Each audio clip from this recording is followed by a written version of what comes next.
Okay, so my lecture is going to be somewhat different than all the previous lectures. First, I'm not going to use board. I'm going to use um presentation slides. Uh, this is because I want to go through a few things little quickly, and it will take a lot of time if I start doing it on the board. And also, I want to show some visualizations. I want to emphasize the geometric aspect of what I'm teaching, and it's very easy to do it through visualizations. So Purusharth and Sharanya sitting here, they have developed some nice visualizations. I'm just hoping that I'll be able to show you those visualizations. Because of resolution and other issues, there might be some problems. Okay, so let me tell you what is it that I want to do today. All of you, of course, know everything about eigenvalues that I'm going to talk about today. So this talk is not really about eigenvalues. The problem that I'm going to address is somewhat different. My problem is this: when I teach control systems, typically to students who come in their third year in engineering department, or I also teach postgraduate students, though they are masters or PhD students from across the institute. Undergraduate course is for chemical engineering, master's course is for open to everyone. Okay. Now, when they have spent 3 years in engineering or 5 years in engineering, and when they come to my class, I expect them that they should know what is an eigenvalue, uh, what is a geometric interpretation behind it, what is all that they seem to remember is one algebraic formula, determinant of something equal to 0. They have no clue what it is for, where it is used, why uh, this is required. And then you have to spend a lot of time starting from scratch, doing what they have done in the first year, teaching them again. So rather than talking about uh, eigenvalues, what I'm going to do is to talk about how to make it interesting. What will make it stick is the thing that I've been thinking about. You know, what is it that I can do in first year engineering, which will help me to reduce my workload in my control course. Okay, where I can start from a different level. I can do something more than just beginning from the scratch. And the situation is well, we get probably some of the best students in the country, and we face this problem. I'm sure the problem is similar in all other engineering institutes. Nothing sticks after first year. We have to restart from scratch. Yeah, Madhu, I can see you giggling there. Yeah. So that is the problem, which is what I want to address, hopefully through this lecture. So what is the best way of doing it? Well, in my opinion, best way of doing it is way Gilbert Strang does it, through geometry. Geometry will make it stick. And also I want to, so what I'm going to do is everything is there in Gilbert Strang. All my other colleagues have been using huge matrices, few thousand cross few thousand and so on, which is what would excite a lot of students, because that's what, are applications of matrices. I'm going to stick to examples which are very simple, which a 12th class student can understand, because my aim is make it stick in the first year. Okay, that's my aim. So I'm going to give you a lot of examples which are simply 2 cross 2, okay, maybe 3 cross 3 systems. Might as well go to 100 cross 100. When we do control systems, we do large scale systems, but that is not a point here. The point is, can we teach these ideas through geometry completely, rather than, and derive the algebraic conditions as artifact that comes out of geometry, and then can we connect it to physics, real problems, something around them, okay, so that we can hopefully it will stick when it comes to Okay, so my notes are there on the Moodle, so you can access everything. If there is something that I cannot complete in this 1.5 hour, you can always check my notes, or we can continue during the afternoon session. Okay, so what is the aim of this presentation? The aim of this presentation is like this. I want to show what is common to LCR circuit, controlling a water level in a dam, stabilizing a rocket on a launching pad or a Segway transporter, uh, controlling a chemical reactor with runaway reactions, or a supersonic aircraft. What is common to all of them? Okay, so I want to just tell the kids that look, it's eigenvalues. Okay, and I want to put this lecture around these examples, the examples that I have listed here, and in between I want to bring the abstraction. So rather than starting from abstraction and then in the exercise giving an example, this is also applicable for this and this is also applicable for this. I want to do the other way around, the inductive way of teaching or inductive way of learning for the students. I think we are much better at learning inductively. When I learned language as a kid, my parents never sat with a grammar book. I picked up grammar. We are excellent at picking up grammar. We shouldn't worry about whether the students will pick up abstractions if you give them examples. Probably abstraction should come towards the end rather than in the beginning, because that might kindle their interest, and once you kindle their interest, then the sky is the limit. They can always look at more and more abstract things. So that is the hypothesis on which this talk is based. So I'm going to begin with a simple LCR circuit. This is, I'm starting with this because in grade 12, this is taught now in the CBSE book. They teach this simple LCR circuit, which are often used as passive filters. And then if you apply Kirchhoff's laws, you will get this two equations relating the input voltage to output voltage. I suppose I have some noisy signal. Professor Soman was talking about noisy measurements. I could decide to then filter the signal through a simple LRC circuit, and what we would like to emphasize the students, actually what you are doing is choosing eigenvalues. So let's see how you can do that. So dynamic behavior of this circuit, it depends upon, of course, the choices that you make for conductance, inductance, resistance, capacitance.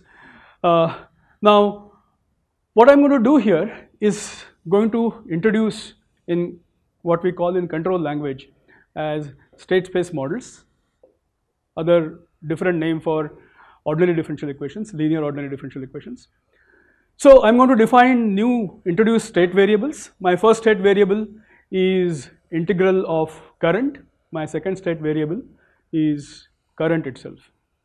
Okay. Using these two state variables, this equation I'm going to transform into set of ordinary differential equations. So my ODE model for this particular circuit is simply a two-state differential equation. Input U here is the forcing function, okay, is something input that is going to the system, and what is important for me from the viewpoint of signal filtering is this output voltage. So that is related to the states by this equation. Of course, this is a simple model. The abstract question that we are actually trying to ask now is that how do I choose these parameters, circuit parameters, okay, in such a way that the circuit has certain desired properties. Okay. Now, these kind of equations are very often encountered in the circuit design, or in water circuit design, or mass circuit designs in chemical engineering. So many places where you will get these kind of equations. The question is, can I guess the solution? Can I guess the solution without having to solve it? Can I smell the solution? Okay, and what I want to actually communicate through this lecture is that you can smell the solution just looking at the eigenvalues.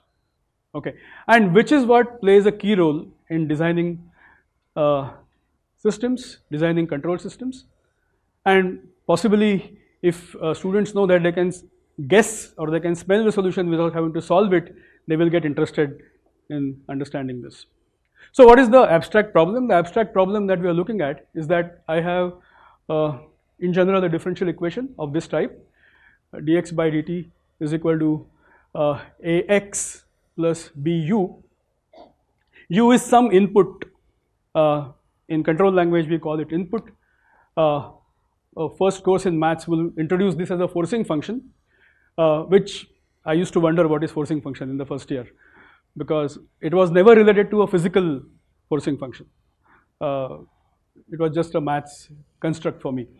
So the question is, I can of course solve this by, we'll look at this solution e to the power at and so on. We'll look at this solution. The solution algebraically can be constructed.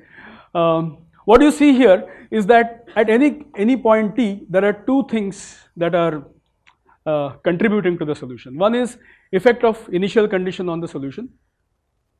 Okay, differential equation is, I like to compare it with our karma model. Okay, you have there are things that affect because of your initial condition.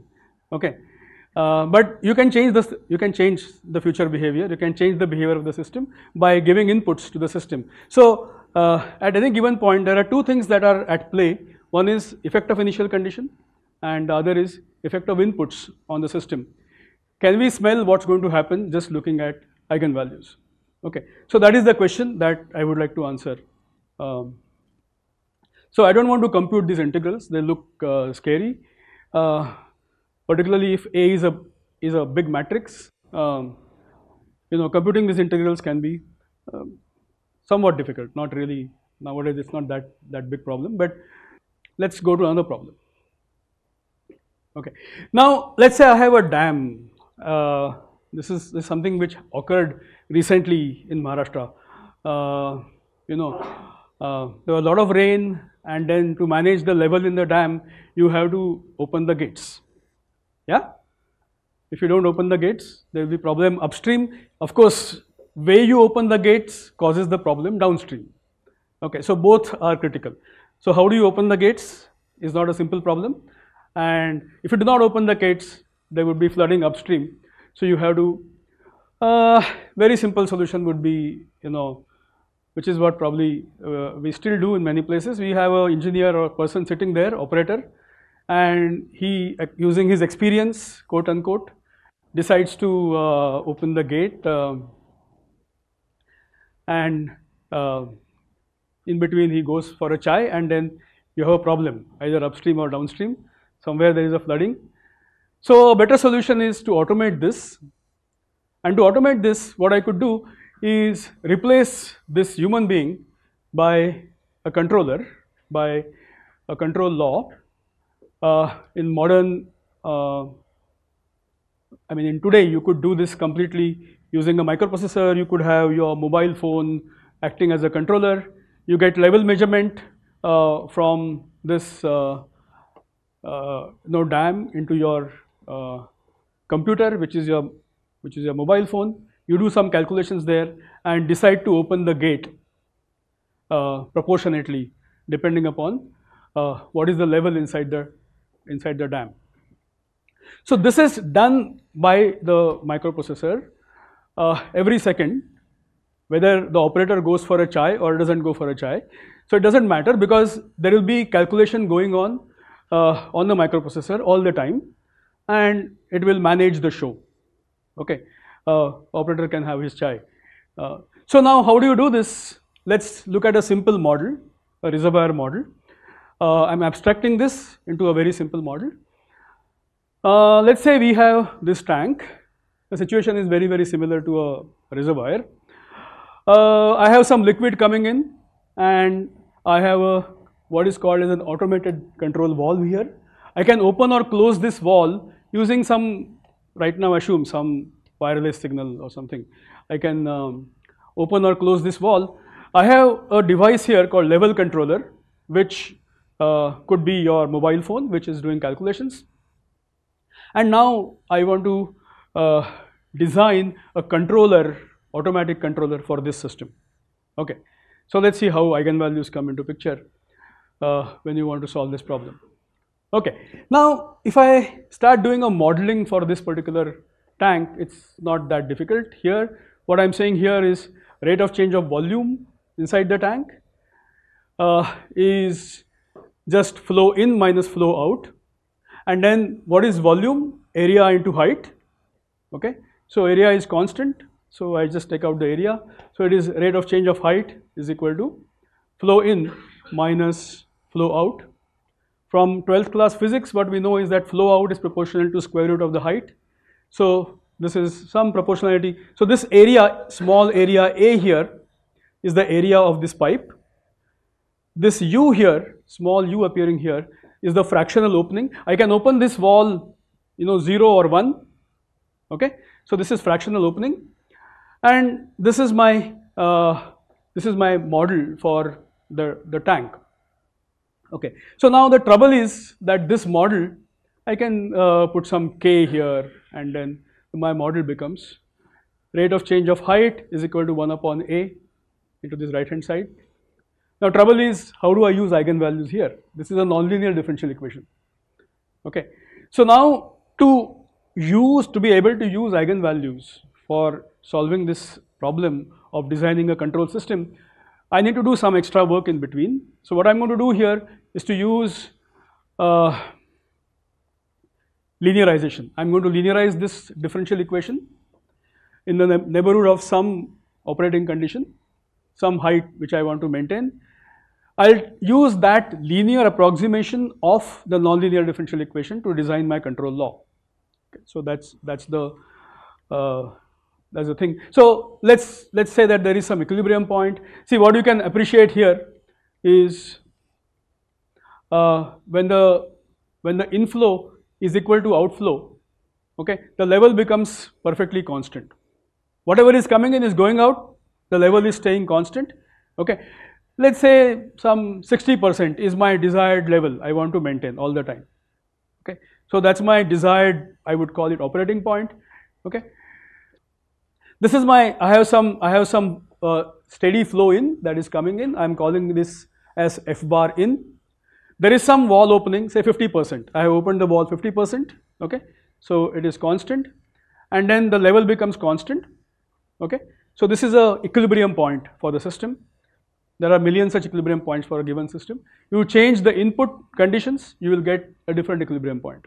Okay, but there are some equilibrium points of interest, like 60% level inside the tank is a equilibrium point of my interest.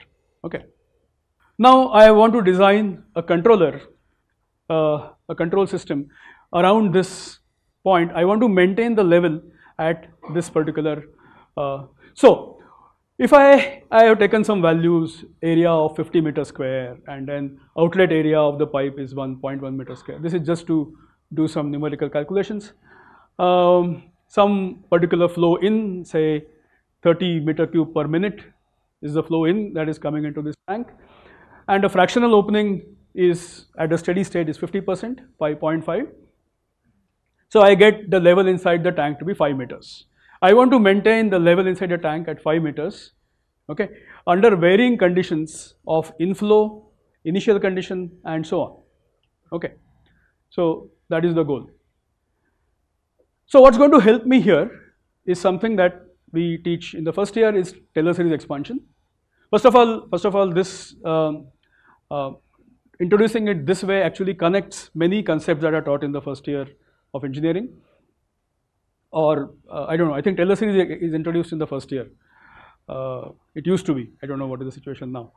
So this is a multivariable Taylor series. This is this function. I'm going to approximate this function in the neighborhood of this operating point. I'm going to approximate this and develop a small signal model. This I'm sure all of you must have done at some point.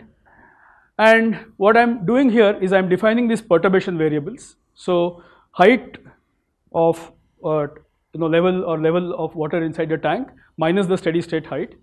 This is perturbation in the wall position. This is perturbation in the inlet flow. Okay, and I'm computing these partial derivatives at this operating point. Small signal model. So perturbation model, it's a model in terms of small perturbations. It is, so I'm going away from the original nonlinear differential equation, and then see what I'm going to do is I'm going to approximate this right hand side. I'm going to approximate this right hand side using local derivatives. I'm going to ignore the higher order terms. Okay, and if the higher order terms are not really contributing, I'll show you that. If they are not contributing, this is good enough model. It's not accurate, but it qualitatively good enough to capture the behavior. Okay, so instead of using this differential equation to do design, controller design, I'm going to use this proxy. Okay, see the right hand side here is approximated using this small perturbations. This small perturbation model is created using Taylor series approximation, and so instead of using the original nonlinear differential equation model, now is it possible to do design using nonlinear differential equations? It is possible. Okay, but it becomes more complex, and if simple things works, I wouldn't go to a complex solution unless simple things stop working. Okay, so my first attempt is to do, and fortunately this simplification seems to work for many things. Okay, so why complicate when you don't need to? So now what I am going to do is, instead of looking at the original nonlinear differential equation model, I am going to look at this linear perturbation model. Okay, so this is small perturbations in level are related to the derivative in small perturbations in level are related to current level, current perturbation in the wall position, and current perturbation in the inflow. Okay, and these are the connecting constants. These are local to a operating point. So if you go from 60% to 70%, this alpha, beta, gamma will change. Okay, but let's not worry about it right now. So I'm going to use this. So this is, I did some put some numbers, and then this is my local approximation. Okay, this is my local approximation. Now it comes to designing a control law. So how would you, if you were to sit there as an operator and decide to open or close the wall for the dam, what will you do? What is your thought process? So there is some desired level. You are getting a level measurement. See, you are getting a level measurement on your mobile phone. Okay. How do you think about opening or closing the wall? Delta T should be? Delta H should be 0, correct. So delta H should be 0. I want to maintain at H equal to H bar. Okay. So if the wall opening or closing has to be done, okay, the wall opening or closing, naturally what you would do is your control action is proportional to the error between the level that you actually see and the level that is desired. Okay, I have some desired level. Okay, let me call this desired level as some H equal to H star. Okay, I want to maintain it at H equal to H star. If it is H equal to H bar, I think some of these symbols are not showing here. Then I want to maintain at delta H equal to 0, as you rightly said.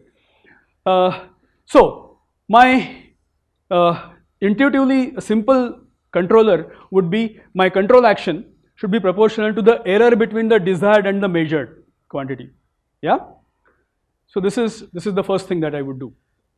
Is there any other way you will think about doing it?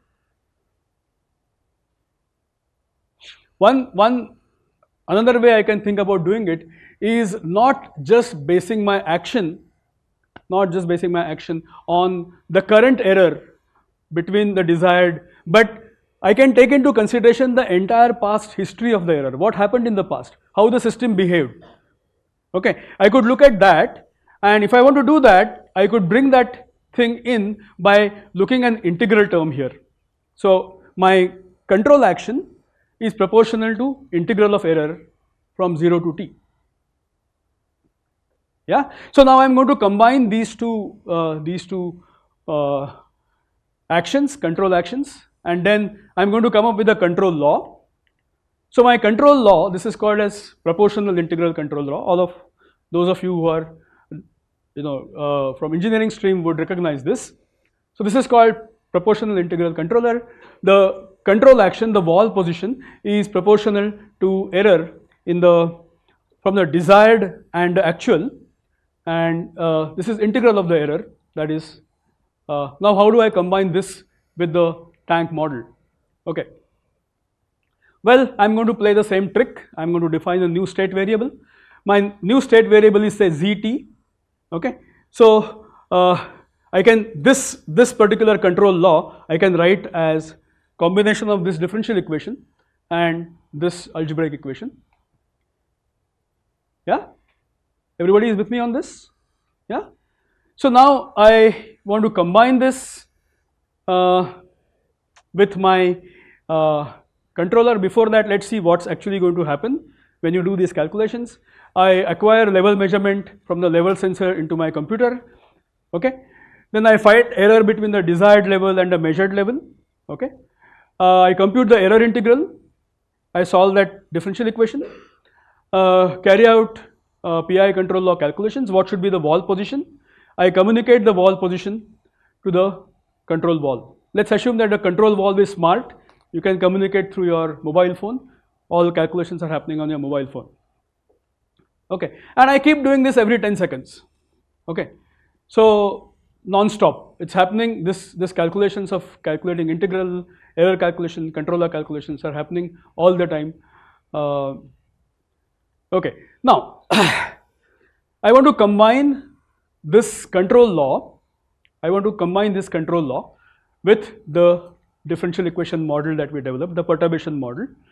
And when I do this, okay, what I notice here is that there are two dependent variables. One is this height and the other one is error integral.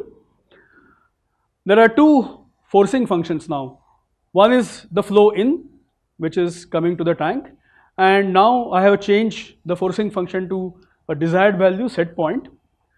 Okay, so this set point now appears as a new forcing function, and my combined differential equation with the controller and the tank becomes this. This is my combined differential equation. How the tank will behave. Now tank here is quite representative. See, tank systems we deal with almost every day. You have an overhead tank in your housing complex. Flow in minus flow out, you want to maintain level. Yeah. You have other example which is very dear to our heart is your bank account. Flow in minus flow out. You want to maintain certain level, yeah, desired level. So these problems are all around us. So, and what you do actually to manage them is eigenvalue manipulation. Okay, so let me put this in a control systems language. What is the problem that we are looking at? If I have a system which is governed by this kind of a linear differential equation, okay, and I decide to introduce some kind of a control law which connects the input with the state, input with the dependent variable.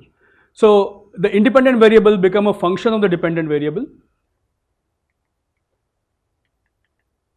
They become function of the dependent variable, and then that changes my differential equation. Okay, so my new differential equation actually is changed like this. Okay, now a control system designer's problem is that how do I choose K matrix such that the combination of the system and the controller together has a desired dynamic behavior. Okay, I want to do this without having to do much calculations. Okay, I want to be able to guess how the solutions behave without actually having to solve them for different conditions. and then use that understanding to design this. Now let's take one hypothetical scenario, which will make it easier for. So as I said, my aim is the first year student. So I'm creating scenarios which they can appreciate. Okay. So let's take a scenario where the controller was disconnected. Okay, everything, not much thing was happening. So, but what happened was suddenly the inflow to the tank increased. Okay, from its nominal value, and the tank level changed from 5 to 5.25 meters.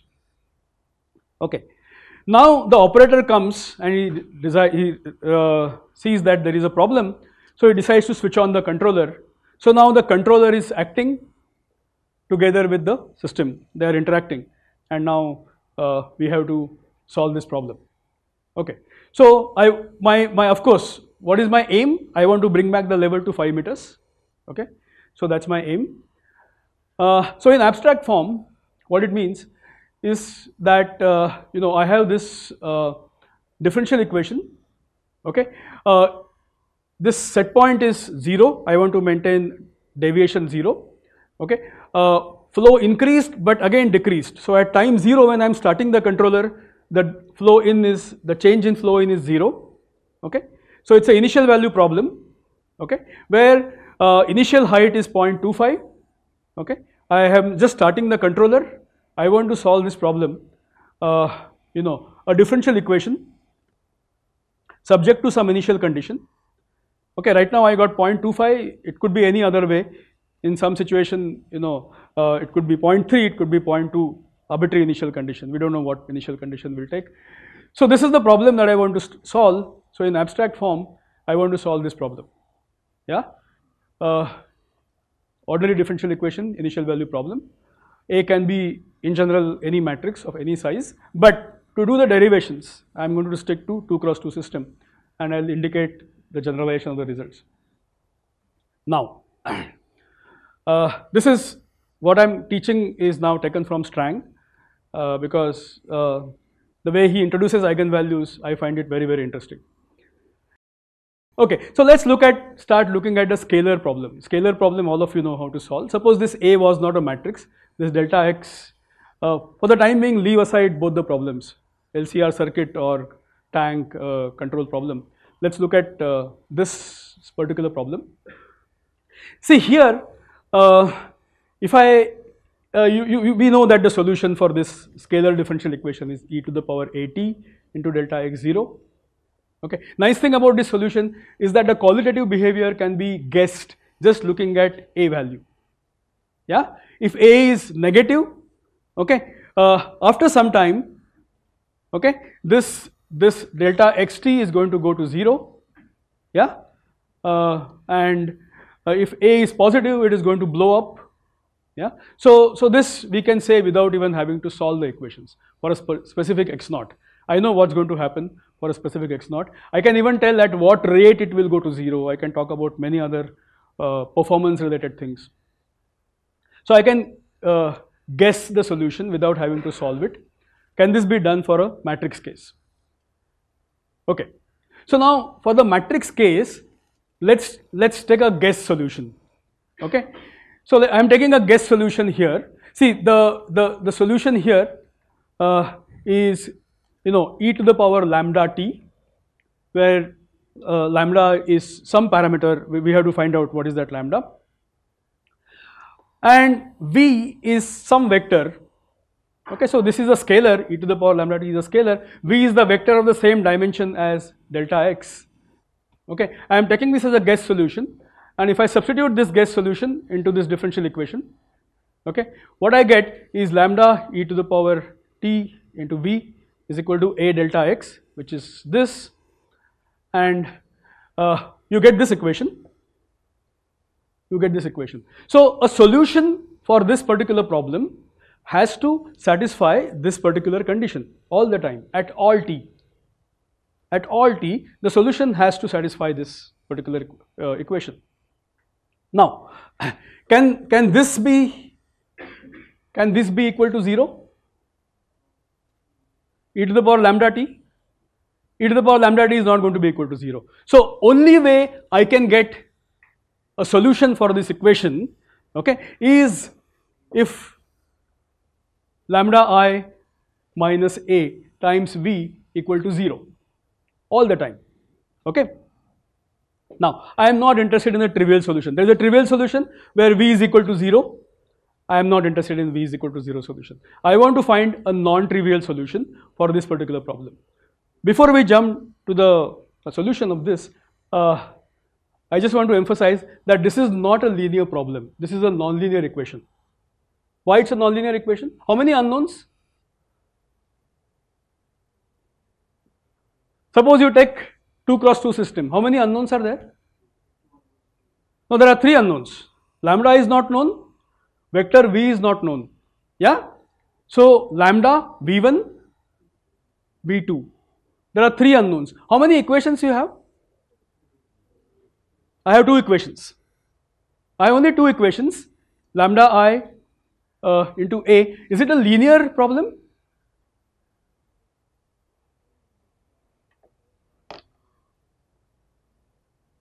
What is linearity? Let's not get into that. You can check what is linearity. Here lambda into v1 and lambda into v2 is coming. Obviously it's not a linear problem.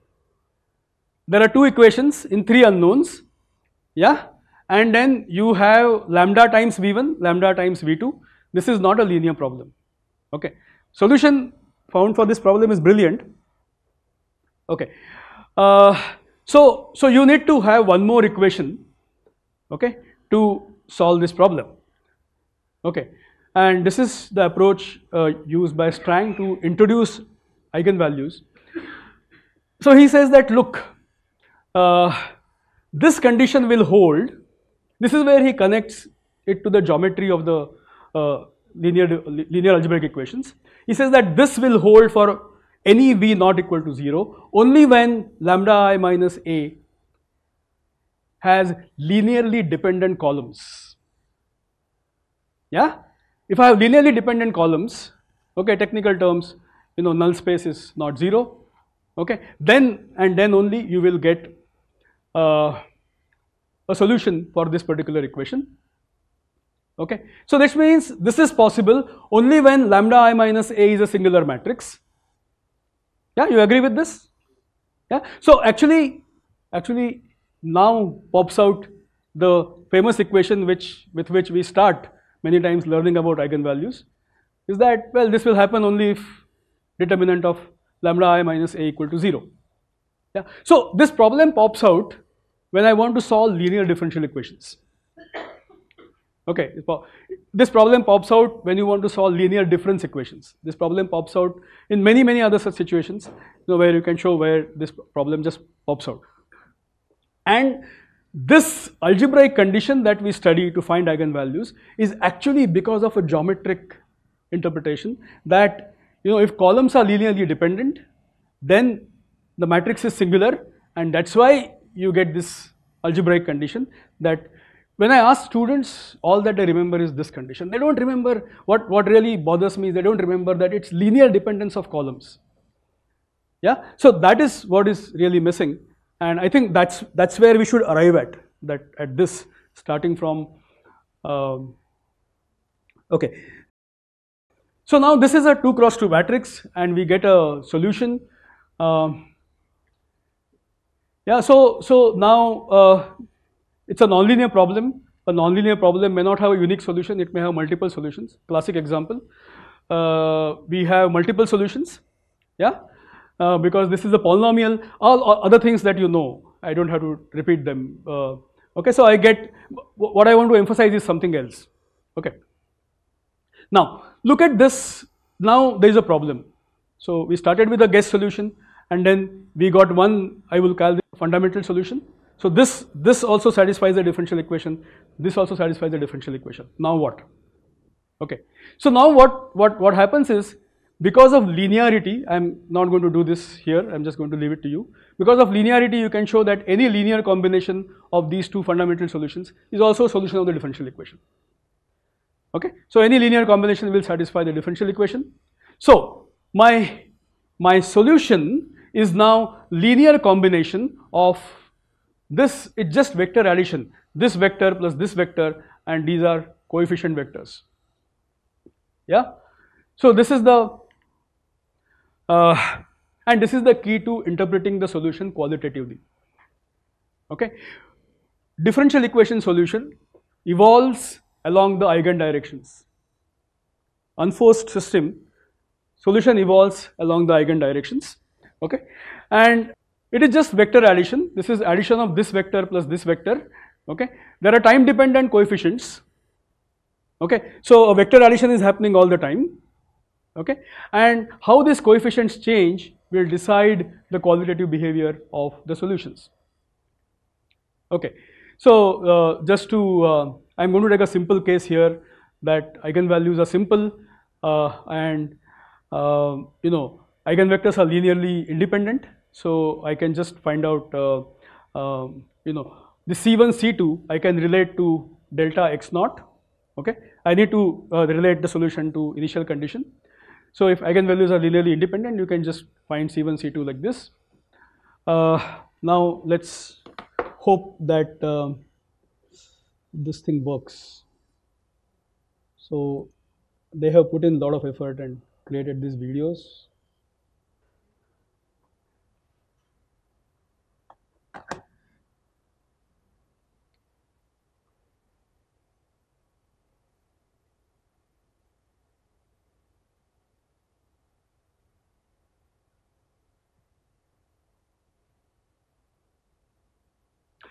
So the video we have created because we want to emphasize the geometric aspect of it, of the solution. Okay, so it's the solution evolves along the these two eigendirections, which means now there is a change of basis when you come to solving the differential equation, and this will be visible here. Now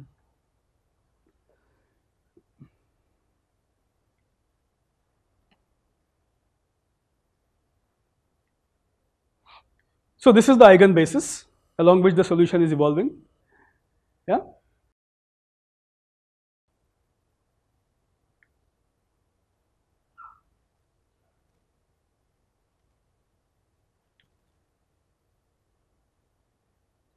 So they have taken some arbitrary constants just to demonstrate, and then so it's just continuous vector addition.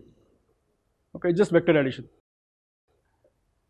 So at different time points, you only have, you know, scaling occurring along the eigendirections, and then you add those vectors. Okay, how the scaling occurs, it depends upon the eigenvalues, and that's what we are going to exploit to do a solution through qualitative means.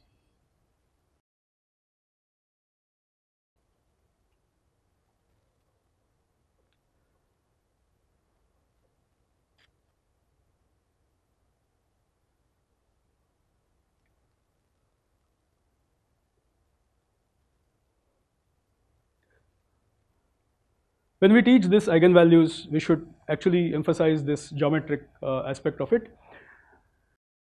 Now, if the eigenvalues decide the qualitative behavior or asymptotic behavior, for what is important is for any initial condition. For any initial condition, I can just tell what's going to happen just looking at the eigenvalues.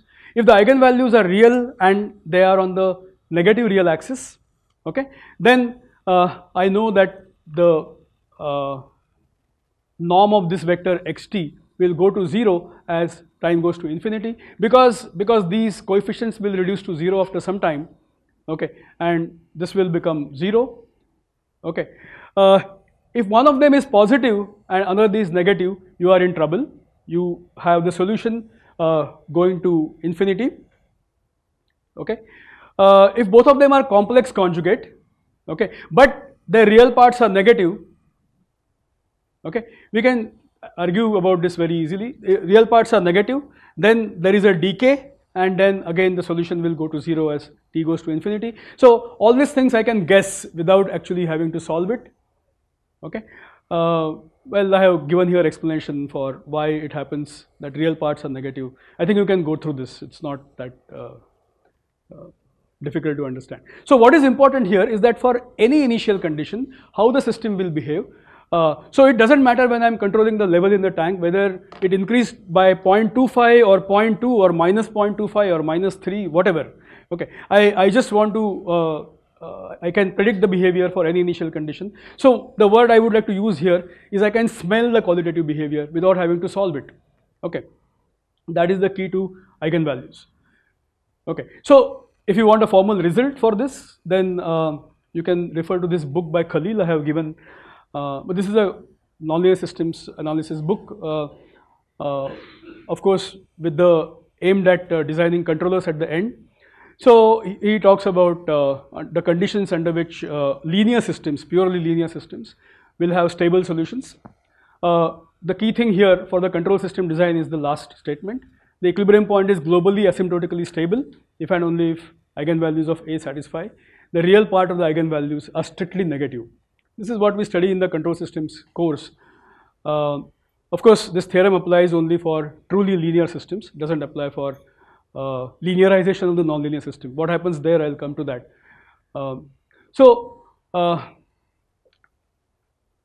I think if you have a stable node, okay, we classify different equilibrium points depending upon the location of eigenvalues. So you have a stable node if both the eigenvalues are negative. And again, let's see if this works.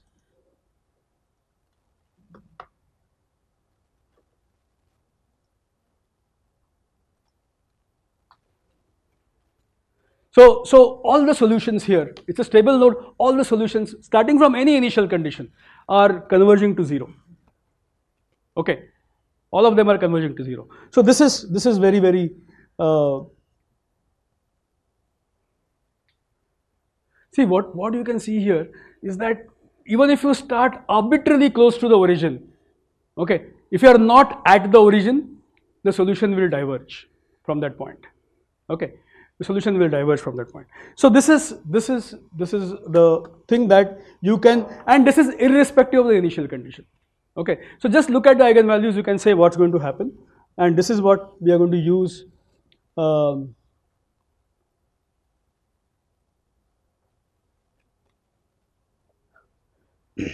And then we have more such videos.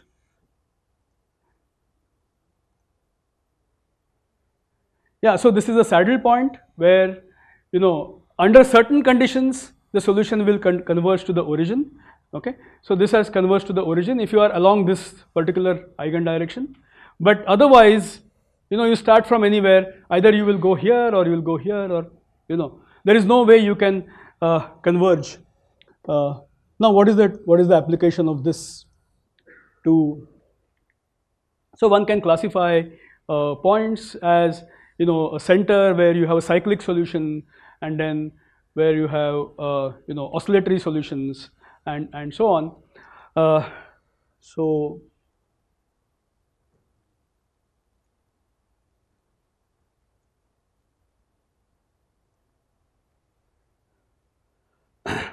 So here again, if the eigenvalues are complex, you have oscillatory solutions, and in the phase plane you see this. So starting from, see, they have taken different initial conditions, all of them converge to 0.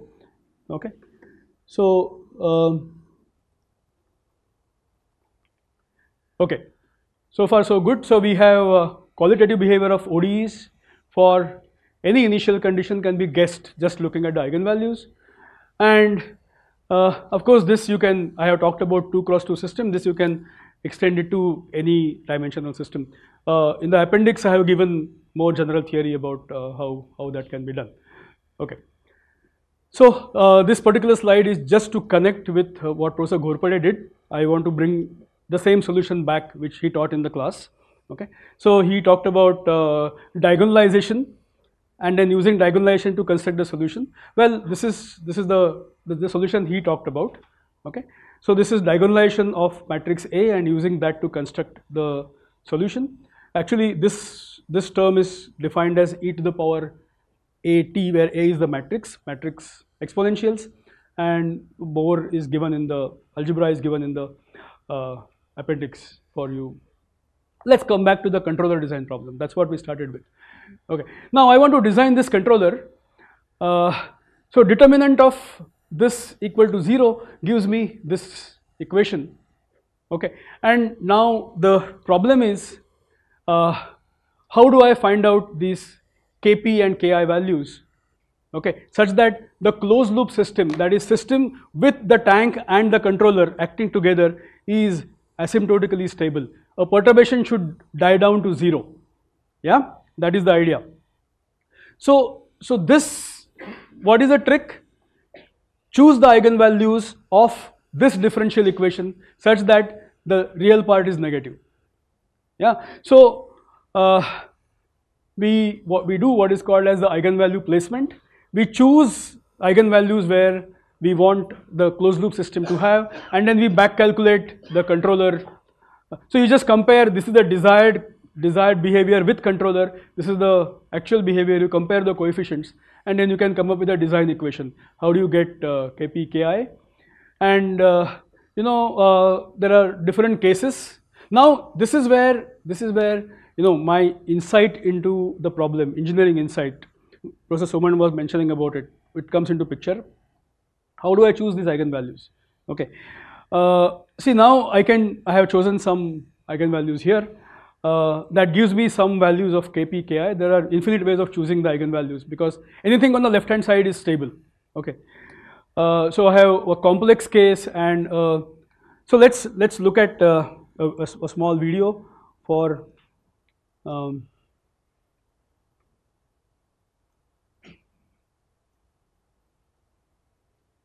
so if the eigenvalues are on the negative real axis, okay, they are approaching 0 very, very slowly.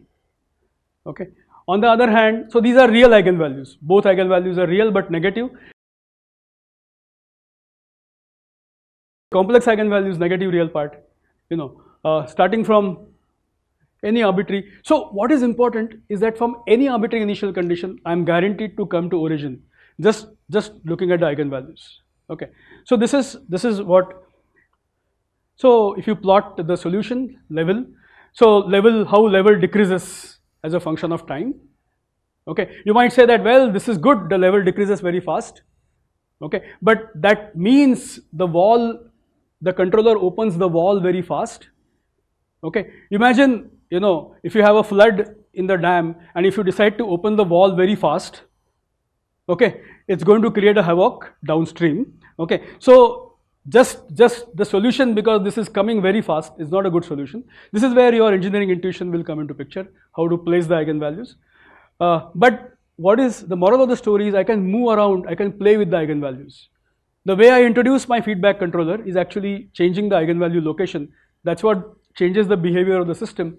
And so this is the phase plane plot. Now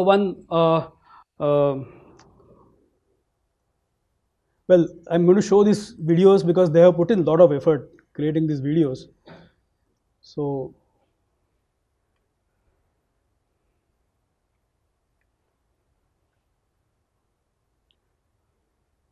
this is actually the tank level changing inside.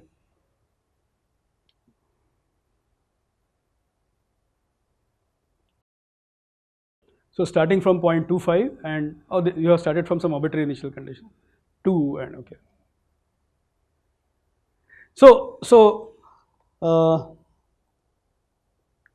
now the question is, we have carried out controller design using linear perturbation model. Okay, does it really work? Because the real system is not linear. The real system is non-linear. So the valid question is that, how good are these predictions which you are developing in the linear artificial world? Are they good enough? Okay, so if you actually implement this control law on a real tank, will it work? Is it at least qualitatively similar? Fortunately, it turns out that the nonlinear system behavior and the linear system behavior, they are close, they are not identical, they cannot be identical, we are approximated. Okay, but fortunately they are close, and because they are close, this idea of controller design using eigenvalues works in most of the cases. Okay, so this is the phase plane plot for the same thing. So now the more general, more theoretical result. When you linearize a nonlinear differential equation, Okay, you can predict the qualitative behavior only for two situations. One is when the eigenvalues are strictly in the left half plane, or eigenvalues are strictly on the right half plane. You cannot say anything about the system when eigenvalues are on the imaginary axis. Okay, so there is a limitation of this linearization based method. You may have to use some other methods, the Lyapunov functions and so on, if you want to look at eigenvalues appear on the complex, are purely complex, no real part. So again, you can refer to this book by Khalil. So no conclusions can be drawn using linearization for cyclic behavior. Now I'm going to apply these ideas to a more practical problem, another practical problem. Well, both of them were practical problem earlier. This is a rocket launcher, yeah, and probably you might have seen this Segway scooter at least on videos, yeah. You still don't see it in India.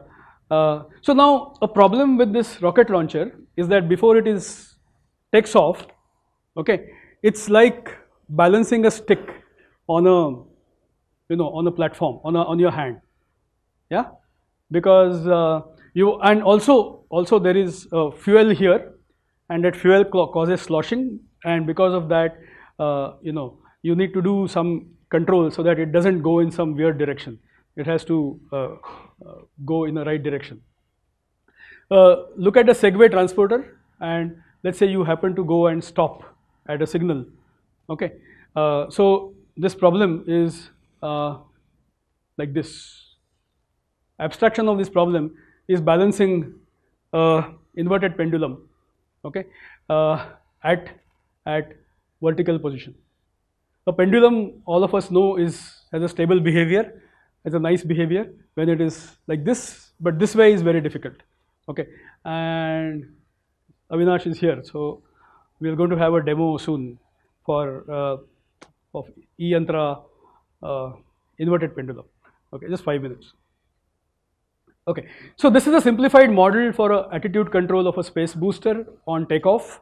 Okay, the objective of the attitude control problem is to keep space booster in the vertical position at the time of the takeoff.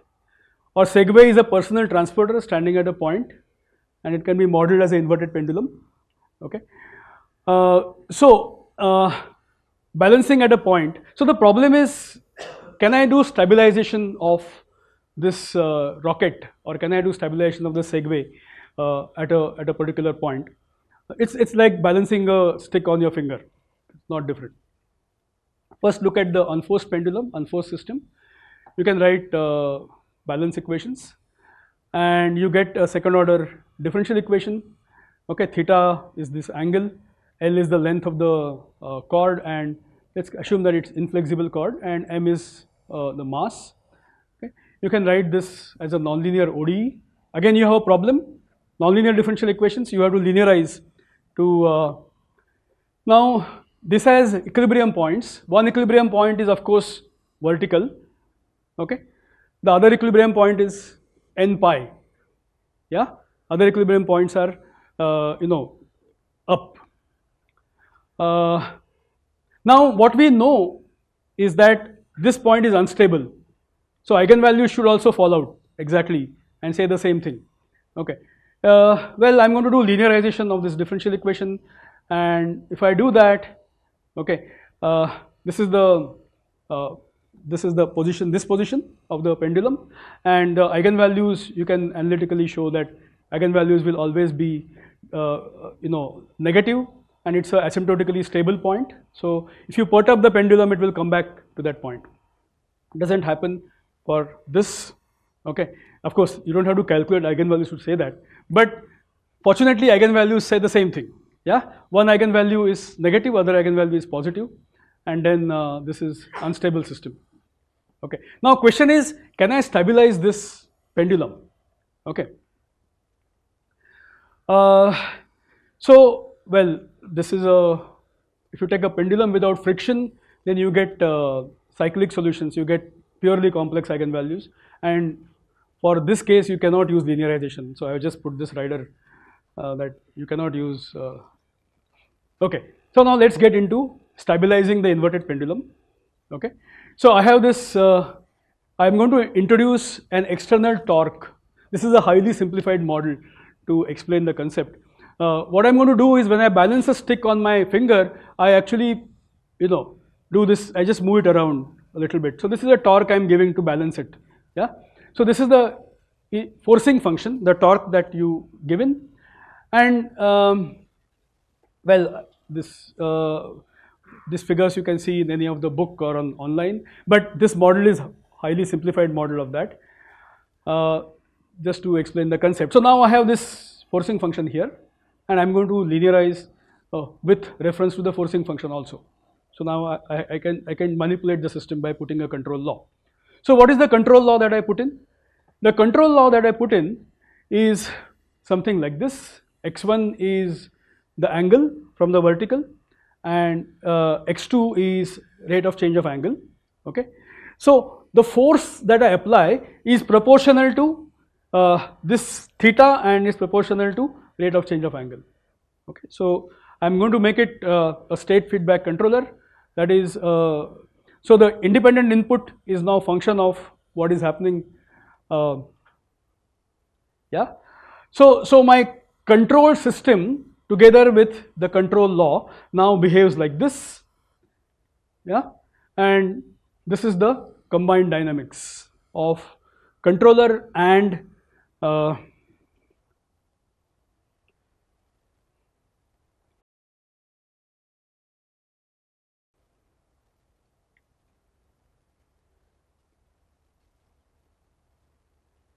so what is happening here is this was an unstable point. This was an unstable point. Well, I forgot to show one visualization. This is 0, 0. This is the origin. Okay, and yeah. So these two are minus pi and pi. These two are unstable points. Yeah. After adding the controller, you are able to reach the unstable point from anywhere. Yeah. You are able to reach the unstable point from anywhere, and in fact the stable point has become now, so this is stabilized, so these are stable points now, and the origin has become unstable. And just to show you that, yeah, so you can quit this now, you can go to the,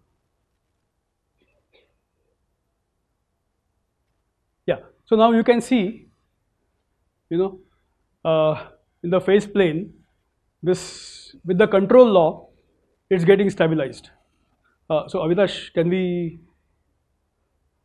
So both of them are from eYantra team, and this they are posing as a challenge problem this year to about 400 colleges in the country.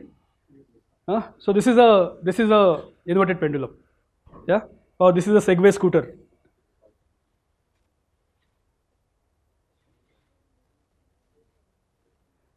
Yeah, and the problem is stabilizing this. What is being done is exactly what I have shown you here, right? Theta and theta dot, feedback control law based on theta and theta dot. Actually, it turns out to be a proportional derivative control action. Okay, a slightly different kind of control law. But now, by introducing a controller, I have managed to change the eigenvalues such that this doesn't fall. Okay, the way it behaves, see, it's behaving right now, it's just stabilizing at one particular point. Okay, this behavior I can modulate by changing the eigenvalues, whether I want it to be like this, or whether I want it to be the oscillations to be low. All that I can manipulate by changing the eigenvalues. So eigenvalues are extremely important. Now this is going to be this kit will be given to under eYantra project. They will be given to the students. So this is exactly what I am talking about is happening here. So if in your college eYantra teams are there, you could actually use them to demonstrate this to your class, that eigenvalues are important. This is where this is standing like this because of eigenvalues. Okay. Do you know any other system that is inverted pendulum? You know it very well. You don't have to go so far. This is an inverted pendulum system when I am standing like this. Yeah. So where is the control action? The muscles in my feet are continuously managing to keep the inverted pendulum like this, yeah? And when you have vertigo, what doctor doesn't understand is that actually eigenvalues are gone for a toss, yeah? So he has to manage the eigenvalues, correct them, yeah? So we are moving the eigenvalues. Now, is this something unique to robotics? It is not. Okay, controlling a reactor with runaway reaction is exactly same thing as what was happening here with balancing, you know, a stick on your hand, or balancing a Segway scooter, or balancing a rocket on a platform. A platform will have a motion to stabilize it when you are about to launch it. So I have a reactor here. Okay, so this is a typical chemical reactor like your cooker. Something is coming in all the time, and then the product is being withdrawn at the bottom. This is an exothermic reaction. So there is a cooling jacket, and in the cooling jacket you continuously keep removing the heat. Okay, so this imbalance between heat generation and heat removal, it causes instabilities in the reactor operation, and if they are, if it is an explosive reaction, it can be disastrous. So controlling a reactor is very, very important. So these are some equations for, if I linearize this system, now I'm going to use the same trick, that linearization, understanding how the local behavior is without the controller and adding some control law to stabilize it. Okay, so this point there is no problem. There are under certain operating condition, this reactor has a stable behavior. In fact, this is more dangerous situation. In some conditions it is stable, in some conditions it is unstable. Okay, so I need to be worried about this second equilibrium point. Okay, numbers don't matter. All that matters is the sign of the eigenvalues. Okay, you can predict local behavior of this reactor without knowing anything about the reactor system, without, for any initial condition sufficiently small. If you look at eigenvalues of this matrix, this is the linearization matrix. Okay, eigenvalues of negative real part, I am safe.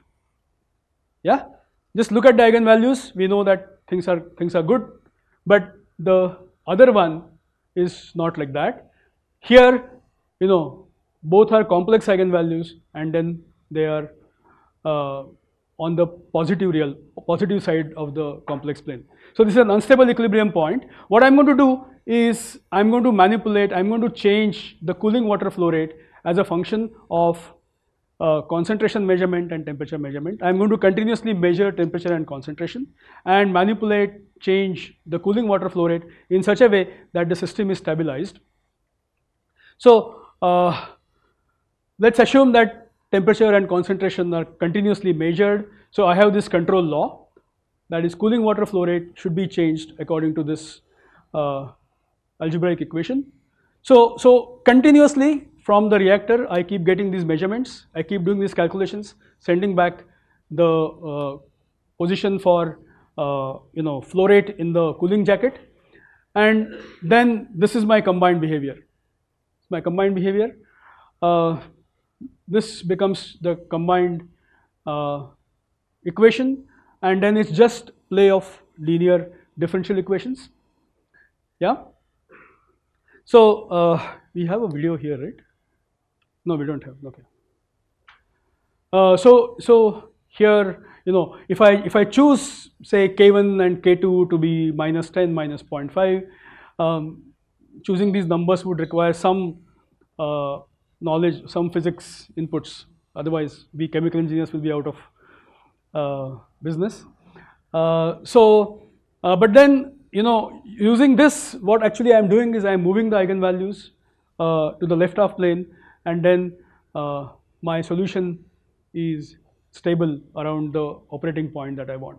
So balancing a stick on my finger, balancing this Segway scooter, or controlling a unstable reactor at a particular unstable point is exactly conceptually the same thing. It's just the play of eigenvalues.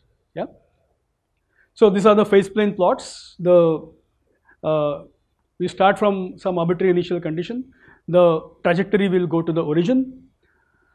So the trick is this: I start with a nonlinear plant. I have some mechanistic model for this plant. I do a Taylor series approximation. Then I get system of linear ODEs. In general, for more complex plants, this A matrix can be of very large size, 40 cross 40, 50 cross 50, whatever. And then you want to manage all those 50 eigenvalues. Then we use analytical methods, because linear ordinary differential equation solutions can be converted to just problem of linear algebra and eigenvalues, and then it's just the eigenvalue placement that is. So this trick works for almost everything. Okay, so 90% of the control problems can be solved probably using this simple trick. Remaining 10% requires people to do research. But now just another example. This is a short period aircraft dynamics example. I'm not a aeronautical engineer, but I can appreciate this model at the level of control and eigenvalues, and that's what I'm going to do. So there are three states here. Pitch angle. So this angle between the horizontal and this, they are important. You of course feel them. They are important when you start flying. Yeah. When you start going up, the first thing that you want to happen is that it comes like this, or other way around when it is going down also. Then this normal force, normal acceleration, and then this elevon. I think there are those 10 fill angles are important. Don't ask me more questions about it. Yeah. So this is these are the three states. Okay, and then you can write a linear differential equation for these three states. Okay, so it's now just the eigenvalues of this matrix. Okay, the model parameters, they depend upon the Mach number and altitude, and this one particular eigenvalue is -14 for this. It gets fixed because this comes out of some controller. So this is a system which is already controlled. There's a elevon controller acting, servo acting. But the remaining two eigenvalues depend upon the altitude, and so this is a data taken from a book. This is for a F4E fighter craft. What you can see here, okay, these are matrix parameters. What you can see here is that one eigenvalue is in the right half plane. Unstable system, unstable system, unstable system. So at low altitudes, even for high Mach number is related to speed of sound. Yeah. So these are in the supersonic region. The system is stable, open loop stable, but highly oscillatory. Yeah. And fortunately, these are not for the passenger aircraft. These are for fighter aircraft. But then, what you can do now is you can design a battery of controllers. One for this operating conditions, one for this operating condition, one for this operating condition. I mean, I'm giving you a very crude way of handling it. Yeah. So we could actually do a switching when you go from height 1 to height 2 to height 3, and just again play with the eigenvalues, shift the eigenvalues to the there are many complex questions as to how do you switch between two controllers and so on. Let's keep them aside. But I think if you show this to a UG student, he or she will definitely feel that eigenvalues are important. Yeah, because you can control an aircraft just by moving the eigenvalues. And then we can give a hands-on exercise where they actually change the eigenvalues and see how the behavior is. Okay. So flight dynamics is unstable at subsonic speeds, and it's stable but poorly damped. And you can have, so what is autopilot? The so-called autopilot is nothing but this control law, yeah, where the pilot can put the system on the autopilot and have his sandwich. Yeah. So that is what it is when they are cruising at a particular height. So you need a operator intervention when they are landing or they are taking off, but cruising at a particular height, you can just start a control law and then forget about it. It should, for normal disturbances, it should control the aircraft. Okay. You can switch between the different control laws in the flight envelope. So takeaway message is qualitative dynamic behavior of linear ODEs in the neighborhood of origin can be completely determined by eigenvalues of the Jacobian matrix. Okay. We can introduce feedback control laws, and we can play with the eigenvalues. We can shift them anywhere we want. Okay. And then feedback controller trick seems to work. I can just go on giving examples. This is just first lecture or first 3-4 lectures in my control course. We of course keep developing more and more complex algorithms. How to make the eigenvalues go anywhere you want, what are the algebraic conditions when it happens, observability and controllability and all kinds of other things come into picture. Again, just linear algebra, only linear algebra, okay, nothing else. So these tricks seem to work in wide range of things, process control, robotics, power systems, aeronautics. But the second takeaway message is for UG or PG students is that eigenvalues and eigenvectors are interesting. They are used in left, right, center around us. Yeah. Now we talk about repeated eigenvalues. Okay, where do you get repeated eigenvalues? Why do you look at Jordan form?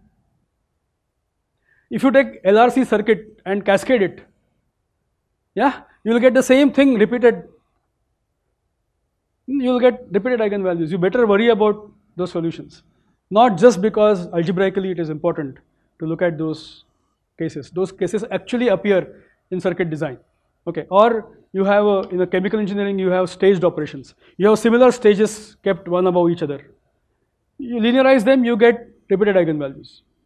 Okay, so repeated eigenvalues is not just for the sake of